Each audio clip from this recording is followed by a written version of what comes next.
Friends, finally, here is my studio space.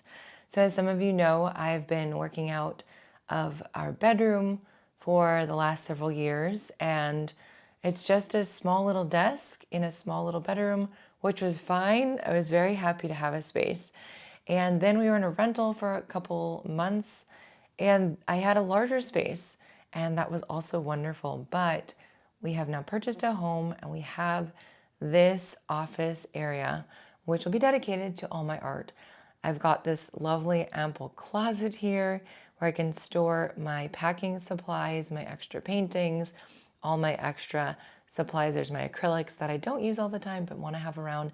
And then guys, this was my old desk and I put this in here. You see I have two.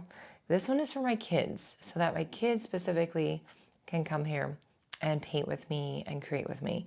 And that's the space for me there next to the window, this really crazy cat that we have. Her name is Peaches. You've seen her before.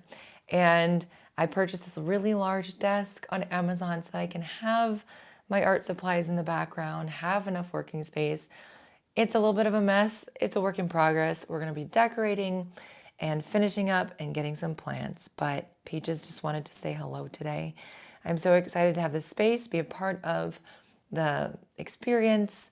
I have some of my papers and paints here I can store right next to my desk. And I'm just really excited to utilize this in future videos.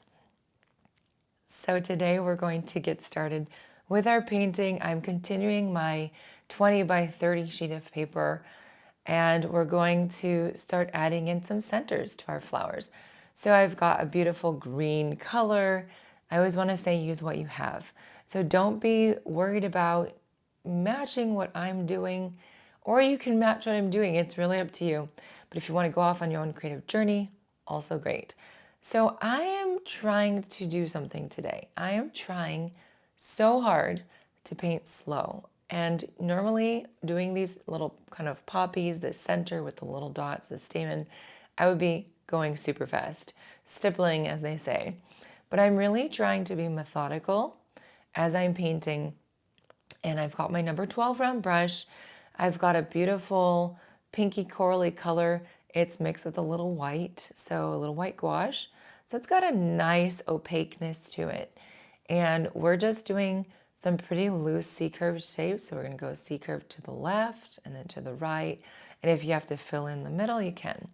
So a little bit of swooping as well. Sometimes my C-curve then goes into a different type of curve. But that's the idea of doing pretty simple petals and pretty simple leaves as well.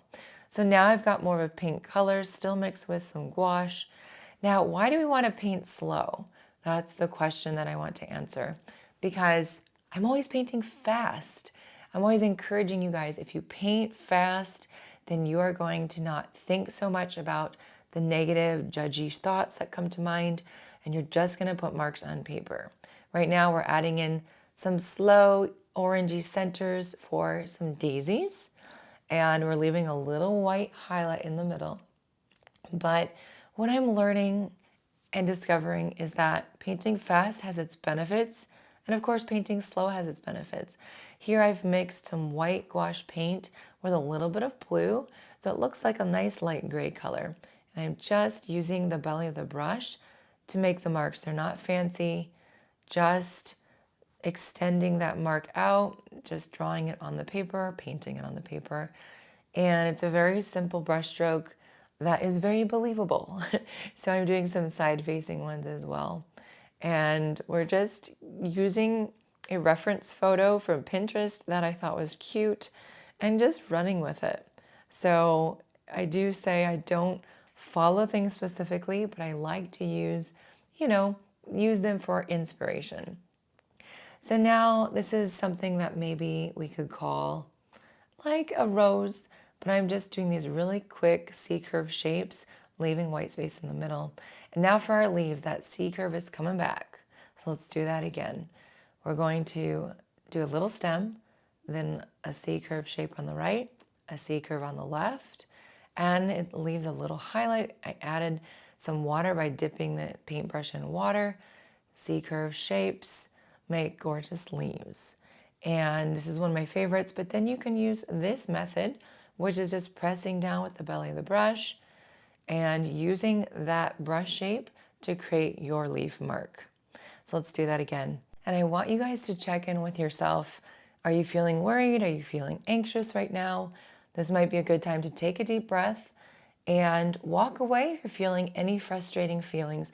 This is supposed to be good for your mental health, for your well-being, and I'm always encouraging you guys to enjoy the process. If you're liking this video, guys, please give it a like, leave a comment below and let me know if you paint fast or slow and why you like one over the other.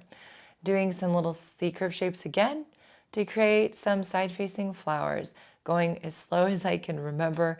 And sometimes I speed up and I have to remind myself to slow down. It is a practice, but guys, it's hard for me. So if it's hard for you, we're in the same boat. And I want to highlight something for you guys. I have a freebie that I'm offering. It is a cheat sheet on how to let go of art perfectionism. So it not only goes through some scenarios that you might be feeling and how to tackle them with the self-care piece, but then also I've got 4 different art activities and giving you ideas as to why they're effective and good to use. So if this sounds good to you, you guys can sign up by using your email. You will be subscribed to my newsletter and you can always cancel anytime, but you'll get the freebie and it's linked below in the description. I'm really excited and I hope this is really helpful for you. If you use it and you enjoy it or you have some ideas about it, please leave me a comment below and let me know what you thought about it. All right, so I've got some side-facing flowers here. I've got some nice light orange, and we're just gonna do that C-curve shape over and over. Now we're filling in this bouquet of flowers, adding in our leaves, our greens, and I like to use a variety. So I've got a nice yellow green here, and then I've got more of that grassy green, got some sap green. You can even do blue green there as well, and just add in those details that make everything stand out. So now I'm going ahead and I'm doing my favorite part, which is taking a more saturated color, a more saturated amount of paint, less water, and we're adding in those nice details to make that 3-dimensional floral, the one that we all crave, right? So it's not flat, but it's got that nice 3D look here. And we're just kind of doing some blobs and some sketchy lines and being really loose about it. So guys, I'm so glad that you painted with me today. I hope you enjoyed seeing a little glimpse of my new studio. And remember that whatever you have, wherever you can paint, that's the special place to be at. Even if it's a box that you bring out on your kitchen table, guys. Happy painting and happy mental health.